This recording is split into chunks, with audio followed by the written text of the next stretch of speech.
Assalamualaikum warahmatullahi wabarakatuh.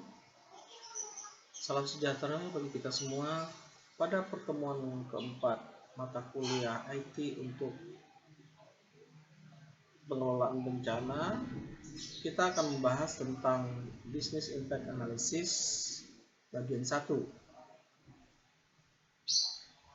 Yang akan kita pelajari adalah apa itu Business Impact Analysis atau BIA, kemudian kenapa kita melakukan BIA, elemen-elemen apa saja yang menyusun Business Impact Analysis itu, kemudian apa saja hasil dari Business Impact Analysis, kemudian terakhir adalah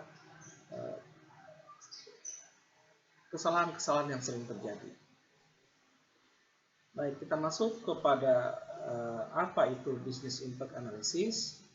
Dia adalah suatu proses yang mengidentifikasi dan melakukan evaluasi kepada efek potensial atau dampak potensial dari suatu kejadian-kejadian pada bisnis operasi.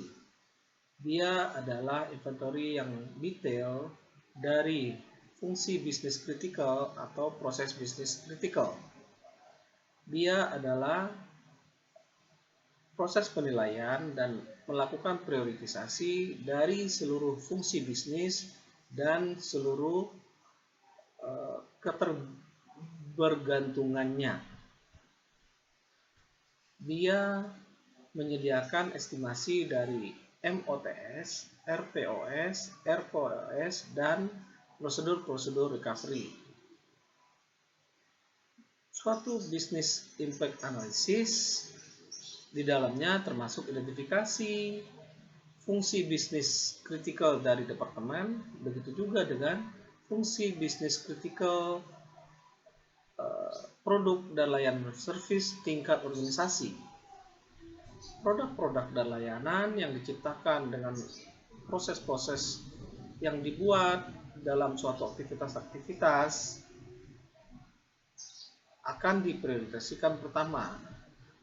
Hal ini akan disetting terhadap waktu, service level parameternya untuk prioritasi proses-proses yang ada. Kenapa kita melakukan Business Impact Analysis?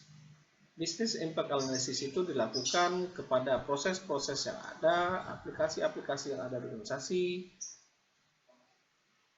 orang-orang atau anggota-anggota organisasi, vendor yang terlibat di dalam pengadaan barang dan jasa terhadap organisasi, kemudian catatan-catatan penting di dalam organisasi. Kenapa kita perlu melakukan BIA? Biasanya ini karena itu suatu hal yang melebihi daripada data yang ada di dalam organisasi itu sendiri, data yang diprioritaskan oleh organisasi itu sendiri. BIA itu sendiri menyediakan basis atau dasar dari perencanaan recovery yang akan kita buat. Kemudian Business Impact Analysis itu merupakan alat bantu di dalam alokasi sumber daya dalam proses BCP-DRP nantinya. Business Impact Analysis ini juga merupakan alat bantu di dalam pengembangan strategi-strategi recovery. Kemudian Business Impact Analysis menyediakan fokus untuk proses testing. Dia dilakukan untuk mengidentifikasi proses-proses yang paling kritikal agar organisasi ini bisa survive. Yang dilakukan adalah aktivitas-aktivitas yang dilakukan oleh organisasi untuk mensupport tujuan utamanya, yaitu menciptakan produk dan mendelivery barang-barang atau produk dan atau layanannya. Yang juga dilakukan adalah mengidentifikasi proses yang paling kritikal untuk organisasi agar survive, yaitu proses-proses dan sistem yang sangat dibutuhkan oleh organisasi yang berguna untuk melaksanakan fungsi-fungsi utama organisasi tersebut. Kemudian untuk menyelamatkan bisnis dari adanya bencana yang sangat besar yang akan menghasilkan kerusakan yang sangat besar terhadap bisnis. Termasuk di dalamnya adalah penutupan organisasi pada saat yang sangat penting. Kemudian kita bahas tentang elemen atau komponen-komponen dari business impact analysis itu sendiri. Yang pertama adalah inisiasi. Yang dilakukan adalah pengembangan mindset, kemudian establishing atau membuat proses-prosesnya sesuai, kemudian gathering information atau data collection, kemudian melakukan dokumentasi atau mengorganisasikan informasi, kemudian melakukan analisis terhadap informasi yang dikumpulkan tersebut, kemudian mempresentasikan hasil-hasil bisnis impact analysis kepada pihak manajemen perusahaan atau organisasi.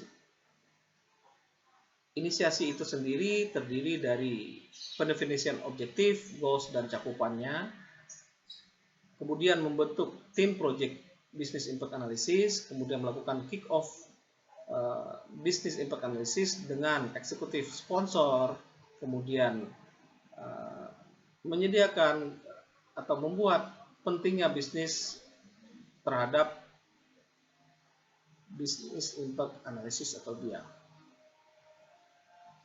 Kemudian yang dilakukan selanjutnya adalah menyediakan proses-proses atau langkah-langkah.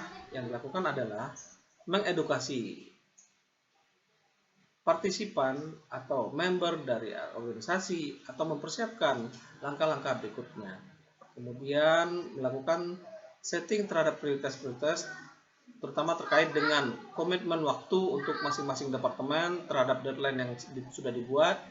Kemudian membuat tujuan waktu recovery yang konsisten, kemudian membuat budget time untuk melakukan proses interview, kemudian melakukan analisis terhadap dampak-dampak yang ada, kemudian membuat RTO atau criticality determination yang di dalamnya termasuk subjektifnya apa, objektifnya apa. Nah, untuk saat ini pada pertemuan keempat ini kita cukupkan dulu pembahasan tentang business impact analysis bagian pertama. Terima kasih. Assalamualaikum warahmatullahi wabarakatuh.